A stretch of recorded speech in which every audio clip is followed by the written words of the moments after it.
बिस्मिल्लाहिर्रहमानिर्रहीम। अस्सलाम वालेकुम नादरीन, आप यूट्यूब चैनल देख रहे हैं। मैं इमरान खान हूँ। नादरीन, जो एक दूरी पैदा हो गई है मौजूदा हुकूमत में और इस्टेब्लिशमेंट में, क्या इसमें वाकई कोई सदाकत है या ये चीज़ें तब्दील हो जाएंगी आने वाले दिनों में किसी नई प्रोडक्ट में?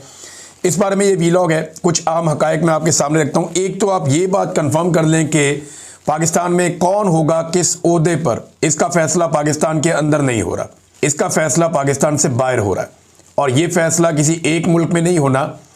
फैसला आपको सुनाया तो एक ही मुल्क से जाएगा, लेकिन दो जगहों पे ये फैसला हो रहा है। और इसमें ताख़ीर की जो सबसे बड़ी वजह है वो 27वीं आइनी तरमीम है। यानी 27वीं आइनी तरमीम में जिस किस्म का गंद मार दिया है, जो नाअहली उसमें की गई है, जिस किस्म की उसमें अजीबोगरीब चीज़ें छोड़ दी गई हैं, वो नालायकी अब सामने आ गई है। 27वीं आइनी तरमीम के बाद पूरे के पूरे इदारे का स्ट्रक्चर अजीबोगरीब कर दिया गया। फिर उसकी सपोर्ट के अंदर जो चीज़ें की जानी थी वो नहीं की गई, और उसकी वजह से एक बेचैनी भी है और इदारे के अंदर भी बड़ा अजीब सा माहौल बना हुआ है।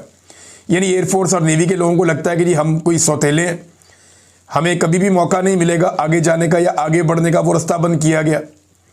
और दूसरा, जो भी आर्मी चीफ आएगा वो सबसे पहले एक जंग लड़ेगा ताकि वो फील्ड मार्शल बन जाए, और फील्ड मार्शल बनने के बाद ताहयात इस्तिस्ना और ताहयात मुराद भी उसको मिल जाएंगी, और फिर उसको कभी हटाया भी नहीं जा सके। ये अजीबोगरीब किस्म की चीज़ें जो 27वीं आइनी तरमीम में कर दी गई हैं, ये अब दर्द सर बन गई हैं उन आकाओं के लिए भी जिनको पता चला कि अब करना क्या है। क्योंकि पाकिस्तान के आर्मी चीफ का फैसला कभी भी पाकिस्तान के अंदर नहीं होता।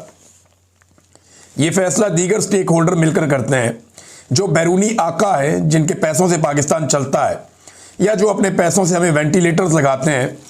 ये फैसला वहाँ पे भी होता है। अभी ये फैसला हो जाएगा कि किसको कहाँ लगाना है और किसको किस जगह पे बिठाना है और कौन कौन सी चीज़ों को ठीक करना है।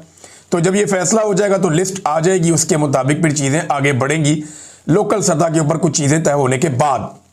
अब कई लोग ये कह रहे हैं कि जनाब हुकूमत ने ये कर दिया, हुकूमत बड़ी नालायक है, हुकूमत बड़ी नाअहल है, हुकूमत ने 27वीं आइनी तरमीम में कोई कोताही की है, कोई नालायकी की है। हुकूमत का तो ना इसमें कोई लेना ना देना। ये तरमीम तो जिन्होंने बनाई है एस्टेब्लिशमेंट ने, इसके ऊपर काम भी एस्टेब्लिशमेंट ने किया है। सियासतदानों को तो इसकी अलिफ बे का भी नहीं पता था। उनके तो हवाले की गई और बताया गया कि जनाब ये पास करवानी है।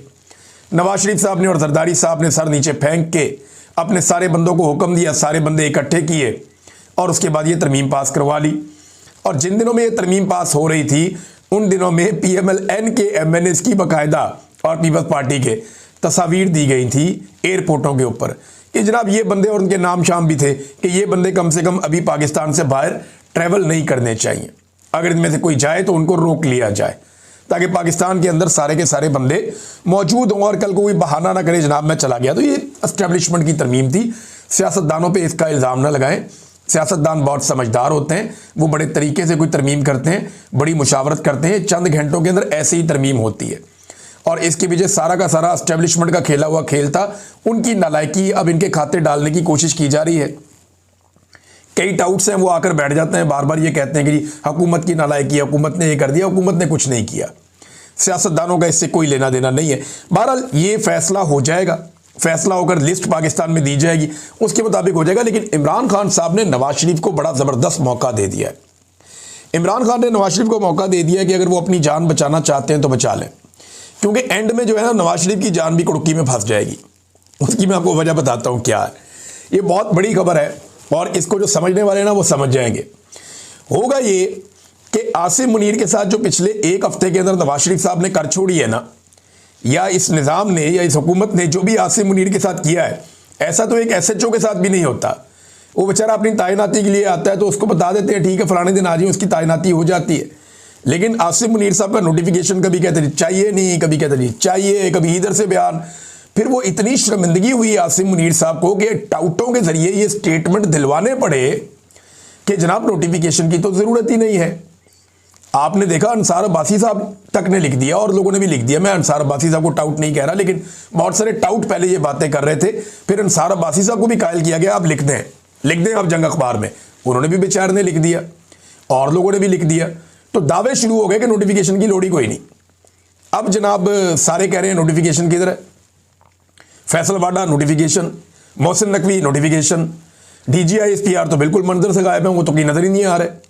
लेकिन नोटिफिकेशन तो चाहिए और शहबाज शरीफ साहब को नोटिफिकेशन करना पड़ेगा। नवाज शरीफ के पास मौका है कि अगर वो नया आर्मी चीफ लाना चाहे तो ले आए। डर यही होता है ना कि इमरान खान कहीं आसिम मुनीर के साथ कोई डील ना कर ले, तो इमरान खान ने वो वाला सफ़ा फाड़ दिया। कल इमरान खान का ट्विटर के ऊपर ट्वीट उठा के देखें, उसके बाद आप चीखें सुने, आपको आइडिया हो जाएगा कि इमरान खान साहब ने वो वाला सफ़ा फाड़ दिया और वो पहले भी कोई डील नहीं करने जा रहे थे। तो खातिर जमा रखे, आसिम मुनीर साहब किसी का कुछ नहीं बिगाड़ सकेंगे अगर उन्हें तैनाती ना मिली तो। लेकिन अगर उन्हें मिल गई तो फिर क्या होगा, ये मैं आपको बता देता हूं और आप बड़ा इंजॉय करेंगे आने वाले वक्त में। इसको संभाल के रखिएगा।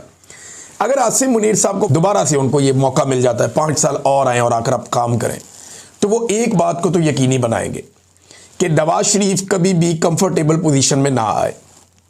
यानी नवाज शरीफ कभी भी उस पोजीशन में ना आए जहां पे आके वो कंफर्टेबल हो जाए, जहां पे आके वो रिलैक्स हो जाए। क्योंकि नवाज शरीफ को पहली मर्तबा रिलैक्स होना नसीब हुआ है जैसे ही उनके पास सादा अक्सरियत बनी है। साथ ही नवाज शरीफ साहब ने अपना रंग दिखा दिया। जैसे ही उनके भाई की हुकूमत महफूज हुई है, मियां साहब ने अपना रंग दिखा दिया। तो आसिम मुनीर साहब अब ये बात समझ के रहेंगे, जब तक रहेंगे, कि नवाज शरीफ को कंफर्टेबल नहीं होने देना। जब भी ये कंफर्टेबल होगा ये वापस मुझे जवाब देगा। ये आसिम मुनीर साहब को भी अब लगेगा। तो एक अजीबोगरीब तरीके से इनका मामला आगे बढ़ेगा और आसिम मुनीर साहब अब उतने ताकतवर रहेंगे नहीं। अगर उन्हें अगले 5 साल मिल जाते हैं तो याद रखिएगा पहले 3 साल के अंदर आसिम मुनीर साहब जो ताकत इंजॉय कर रहे थे, इतने सारे इख्तियारात लेने के बावजूद वो ताकत दोबारा आसिम मुनीर साहब इंजॉय नहीं कर पाएंगे। फैसल बाटा के जरिए से, कुछ सहाफ़ियों के जरिए से अब ये पैगाम भी पहुंचाया जा रहा है कि आइंदा इमरान खान साहब की कोई मुलाकात नहीं करवाई जाएगी और अगली मुलाकात लगभग 15 दिनों के बाद होगी। देखिए, इनको किसने बताया? क्या ये अदालत है? क्या ये जज हैं? क्या ये सुपरिटेंडेंट है? वो एक इनका बैठा हुआ था बंदा हसन, वो यूके के एक न्यूज़ चैनल को इंटरव्यू दे रहा था। वो अजीबोगरीब बातें कर रहा था। वो कहते जी इमरान खान क्योंकि तालिबान का दोस्त है इसलिए हम उसकी मुलाकातें नहीं करवाते, वो दहशतगर्दी करवा रहा है। कभी कोई स्टेटमेंट, कभी कोई स्टेटमेंट, मेरी तो समझ से बाहर है। यानी कभी ये कहते हैं इमरान खान यहूदियों का एजेंट है, कभी कहते हैं तालिबान का एजेंट है। कभी ये कहते हैं इमरान खान की मुलाकात जो है वो हम नहीं करवा रहे, कभी कहते हैं जी सुपरिटेंडेंट ऑफ जेल की मर्जी है वो नहीं करवा रहा। वजीर आज़म इनका कहता है जनाब पूछ के बताऊंगा। तो जब आप झूठ बोल रहे हो ना और लगातार झूठ बोल रहे हो, आपकी सारी इमारत ही झूठ पे खड़ी हुई हो, तो फिर आपके पास कोई बयानिया नहीं होता। लिहाजा उस वक्त मुंह बंद करके बैठना चाहिए। खास तौर पे ऐसे चैनल्स को इंटरव्यू नहीं देना चाहिए जो आपको बार बार ये पूछें कि जनाब आपसे सवाल कोई और कर रहे हैं, आप जवाब कोई और दे रहे हैं। वहां पे बड़ी टका के बेइज्जती की है वो खातून एंकर ने। उन्होंने कहा जी आपने इतना कुछ कह दिया लेकिन मेरे सवाल का जवाब आपने नहीं दिया कि इमरान खान साहब के जो बुनियादी हुकूक है वो क्यों मुतासिर किए जा रहे हैं और क्यों मुलाकात नहीं होने दी जा रही। 2 सर्वेज बड़े मज़ेदार हुए हैं पाकिस्तान में नादरी।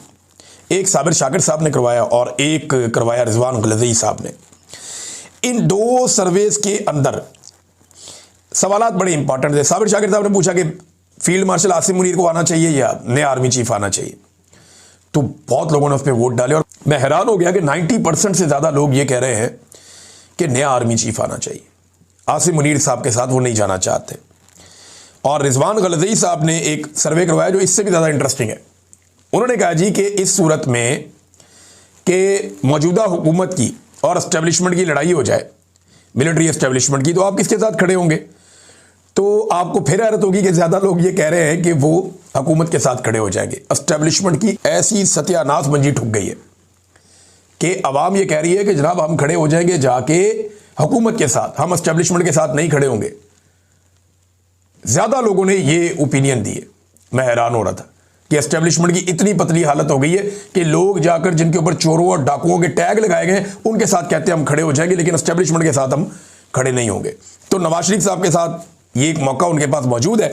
अगर वो इससे फ़ायदा उठाना चाहे, ना उठाएंगे तो मियाँ साहब देखेंगे कुछ अरसे के बाद कि उनके साथ होगा क्या। क्योंकि मियाँ साहब को अब कभी भी कंफर्टेबल नहीं होने दिया जाएगा। जिस किस्म का काम उन्होंने दिखा दिया और अब वो बेचारे सारे यकीन दिलाते फिर